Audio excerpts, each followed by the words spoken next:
People aren't coming on with it. Oh, there she is. Hello. Hi. Sorry, Hey. you guys. You've been waiting for me. No, it's all Okay. Good. Sorry. Here I am. Hey guys, it's Sophia from Logline, and today I'm here with Alok, Mishra, and Naomi Grossman to talk about their new movie 1BR. So, jumping right into the questions, why did you choose to make 1BR? We were looking for kind of we have my producing partner Shane Worcester and I have a production company that tries to specialize in sort of thinking man's horror movies. And we were looking for a while to find a script that was really together, and we happened to find one via my wife, who is actually went to high school with David Marmer, our writer-director, his managers. And so we were connected in that way. We had one of those, like, let's do lunches. And he gave me 2 scripts to read, and one was Tragedy Girls, and the other one was 1BR. And I never read them for like 6 months because, I'm a bastard. But anyway, I had another project I was working on. That's why I didn't read them right away. And so that project fell through, and I had to read stuff. I needed to find a new project. And so I read 1BR, and I wanted to have a meeting with Dave because it was a great script. And we had a meeting. We had the same sensibilities. And so kind of the rest was history, as I say. Right, that's perfect. So, what do you want Generation Z to know about this movie, and why should they watch it? What's Generation Z? Generation Z is my generation. It's like 15-year-olds to 23-year-olds. I looked it up before, actually, because I was like, I don't know what Generation Z is. Yeah. Generation X is so self-involved, really. That's how we don't care about you. Like, there's a big part of like cancel culture, or I don't feel safe, and da da da da. So there's that sort of part of it too. Right. I guess in following that sort of idea of not feeling safe and so forth, I mean, I think that this movie is actually a reason for you to still live with your parents. Because you see what's out there, it's a nightmare. Anything can happen to you. So that's one thing. 2, just like Sarah does, you got to follow your dreams and stuff like that. So don't be afraid to interact in human with each other, and don't be on your. And one of the part of the movies they say this line is that like everyone's all self-absorbed on their little machines all the time, and it's true. It's true that everyone, not even just you guys, to be honest, it's all of us. Like all of us are just guilty of like, oh, I'm popular, and I'm like, oh, Twitter is giving me great feedback. It's all supposed to be made very addictive, right? It's all so programmed that way to suck you in. And so I guess the one of the points of our movie is to say, don't do that. Like, don't be that way. You just lift your head up and be aware of what's going on, because you might be living in a cult. Not to give anything away. I mean, now that I know what a Gen Zer is, I disagree. I think it's important to get out, and it's important to live your life. It's important to get that one bedroom and experience the world and take responsibility and learn financial freedom and watch what Sarah does in the end with her dad. I mean, again, I don't want to spoil anything, but let's just say I wouldn't take the message of the movie too literally. I think it's important to spread your wings and sign a lease. Sign a lease. All right, I'm going to take that advice to heart as a Gen Zer. So how would you say the reception has been since the movie's release? I mean, really positive. We didn't get to have a theatrical release because of COVID, but a lot of people have watched it on VOD. We've had a lot of really positive articles written about us. The Rotten Tomatoes score is it's 87 today. Hopefully by this weekend it'll be 88, because we have a couple more articles I think that are pending. We're happy about the reception thus far. It's going to be on Netflix, so everyone can watch it. It's going to be hopefully seen by a lot of people. Okay, so speaking of Netflix, would you see your production company doing any new projects with them in the future? We'd love to. I mean, listen, we're open to do business with anybody who will give us money. Well, we're trying to work on the right projects. That's the other thing too. We're really trying to kind of do elevated horror. We have another movie that we're doing that I can't talk about because I like to J.J. Abrams stuff, like where we don't tell you what's what. Like there's a box, we're not telling you what's in the box. All right. You can find out. makes you want to see what's in the box worse. So, but yeah, we're doing another project that's a much bigger project actually, and we're starting to cast it right now, and we're trying to figure out where we're going to shoot it, because it might be not in the States because of COVID, because no one in Georgia is wearing a mask. Anyway, we might go to Eastern Europe to shoot it, and we are going to shoot something like hopefully beginning of next year is the idea. So that's what's going to happen. And then we have another project that we're working on with the writer-director of 1BR, David Marmer. We'll see what happens. Really great script. I mean, in fact, I liked it better than I liked 1BR, but it happened to be that he edited up kind of a studio place. And I was like, well, how much you need to make this movie? And he's like, yeah, they're trying to make it in a $30 million movie. I'm like, okay, I don't have that much money. Yeah. But I can get you $5 million. How about that? So that's what's going on for me next. What about you, Naomi? What's going on with you? Well, no, it's true.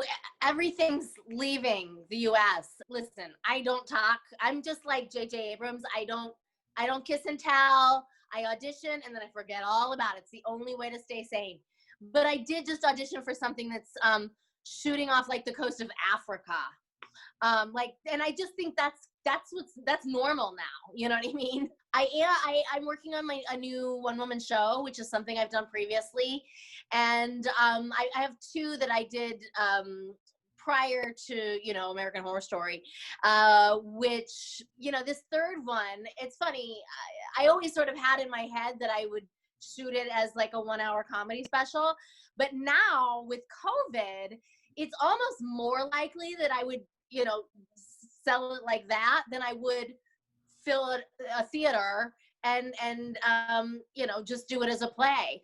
I mean, I have very little nice to say about the current situation we're in, but I will say it gives me a chance to just work on it. And, there's no deadlines. It's just when it's done, and I'll know it. And so that's good.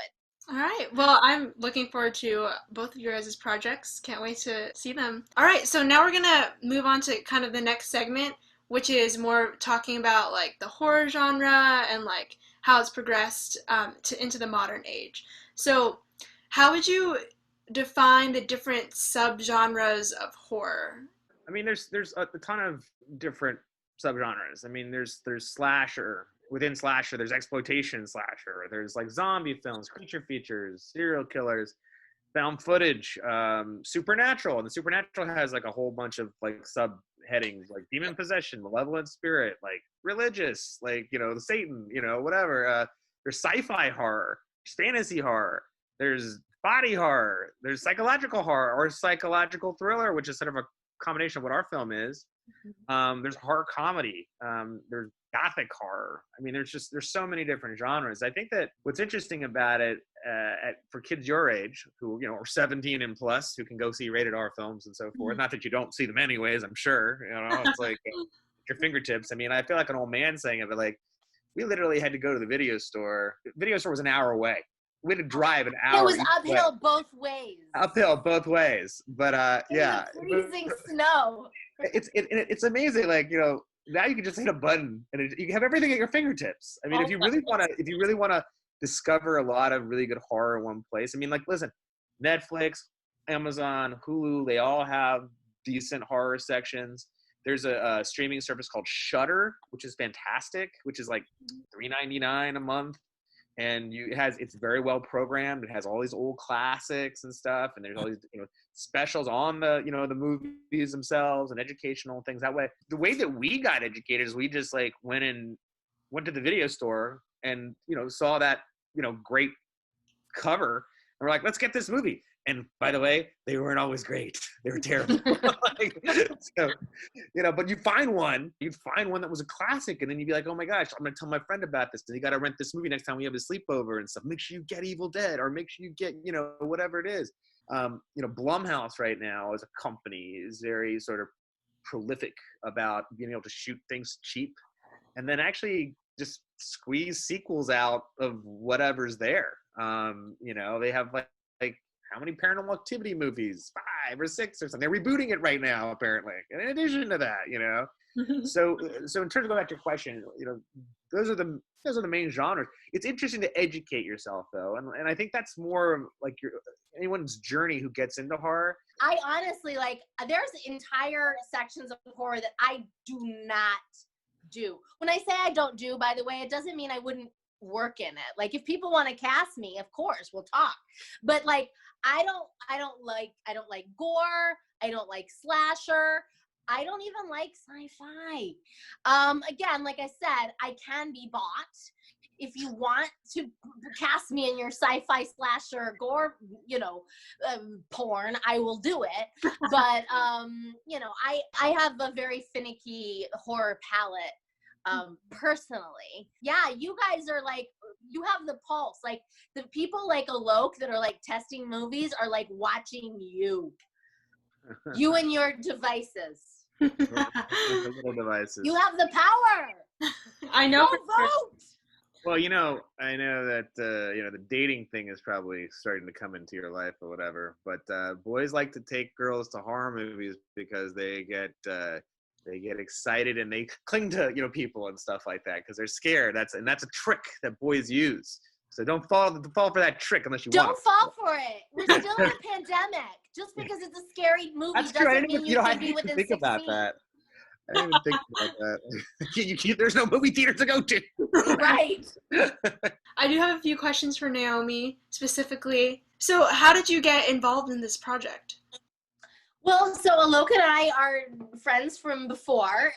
He's originally from LA, as is one of my close friends from college. The two of them were high school buddies. Then I picked up where he left off, basically met her at Northwestern in Chicago. Then when I moved out to LA, I didn't know anyone. I was basically like Sarah from this movie. And and so she introduced me to kind of her circle of friends growing up, which included Alok. So you can see he's a very fun, personable guy. So we became pals, and my kind of horror career sort of took off. And so, it worked out. Like, I mean, I'd like to think that he would have, thrown me a bone even without it, but, it didn't hurt. The fact that we were friends meant that I was willing to work for a whole lot less. So, there's a reason, he managed to get me for this low budget, and it's called friendship. Best friends. All right. Yeah. Okay, so speaking of your horror career, I know you've acted in AHS. Love the show. You're in multiple seasons. So would you say you have a preference for the horror genre? It depends. As a viewer, no, not necessarily. Like, honestly, like, my favorite movies are like Borat. Like, I have a very unsophisticated, like, comedic sensibility. Like, I'm really into like men accidentally in compromising the position. You know what I mean? Like, yeah, you get the idea. Naomi didn't tell you, but she was also in Groundlings as well. So she really definitely had a comedy background in comparison. Yeah, that's true. Like, I always really just sort of fancied myself on like Saturday Night Live. Like, that's what I wanted to be when I grew up. I'm not saying it's not still gonna happen. I won't. I'll have to host, and that's okay. That said, now, so as a viewer, no, I probably wouldn't pick horror. However, as an actor, I mean, I had no idea coming into this the level of loyalty of horror fans. Like, I really had no idea. Like, there is a horror con, well, maybe not now, but there is somewhere in the world horror fans gathering together in some convention center, all wearing their black t-shirts with their tats and their, and some of those tats are of me, and that's something that, let me tell you, does not exist in the comedy community or drama or, like, I mean, look at this room full of like fan art. I will say, like, the horror fans are like a whole next level, and mad respect. I love my fans. I love my fans probably more than I love my own family and friends. Sorry, Alok. But you guys are so much better. You're so much better than my own friends and family. No, I kid. So how would you compare your experience in acting in horror versus other genres? Uh, I mean, in many respects, it's honestly the same. It really is. It's just a story, and as an actor, you've got to be aware of your, relationship to the other actors, your needs in the scene. In that regard, it's the same. It's like the verb to act, and it's no different in horror than it is in any other genre. Again, depending on the type of horror, like Alok had kind of gone through, obviously if it's a Shaun of the Dead, then you can probably turn it up a little. You know what I mean? If it's one of these like crazy slasher gore fests, it's probably gonna feature like some cut up bloody face or something that's like just over the top anyway, and so your acting is going to go up with it. If you've got like a vat of pig's blood coming down on you at the prom, well, you're probably going to scream bloody murder, in a way that you might not if you're trying to be like super subtle for camera. So I think it's really, it is important to be aware of what type of horror it is, what level, because it's like a dial. You can either go real over the top with it or more subtle, and but that's something you have to do always in acting, no matter what the genre is. All right. Well, that's all of my questions. So I thank you guys so much for sitting down with me and just like having a conversation. Oh, it was definitely fun. We got to run to the next one. So it's nice talking to you. And let us know if you need anything, okay? Of course. Thank you so much, guys. Bye. Thanks. Bye. Bye. The end.